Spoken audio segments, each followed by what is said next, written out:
Buonasera e ben ritrovati con l'informazione flash di New Sicilia. I principali titoli del pomeriggio. Una turista americana di 18 anni ha denunciato una violenza sessuale a Palermo. Secondo quanto riferito alla polizia, la giovane avrebbe incontrato un uomo conosciuto su Tinder in una struttura ricettiva del capoluogo. Dopo un primo rapporto consensuale, l'uomo avrebbe abusato di lei.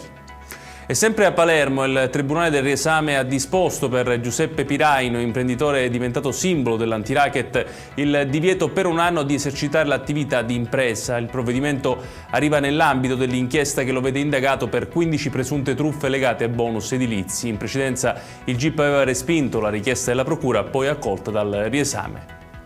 A Caltanissetta 2 minorenni sono stati denunciati per attentato alla sicurezza dei trasporti, danneggiamento e interruzione di pubblico servizio. Secondo la polizia, lo scorso gennaio avrebbero posizionato pezzi di cemento sui binari, danneggiando un treno in corsa e costringendo i passeggeri a proseguire con bus sostitutivi.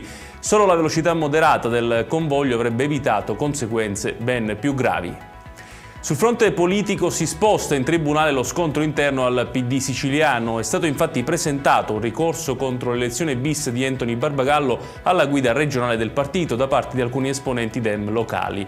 L'udienza inizialmente prevista a maggio è stata rinviata a ottobre. E chiudiamo con il meteo. In Sicilia persiste il maltempo anche nella giornata di domani, infatti infiltrazioni umide insisteranno sulla regione portando cieli in prevalenza nuvolosi con piogge sparse.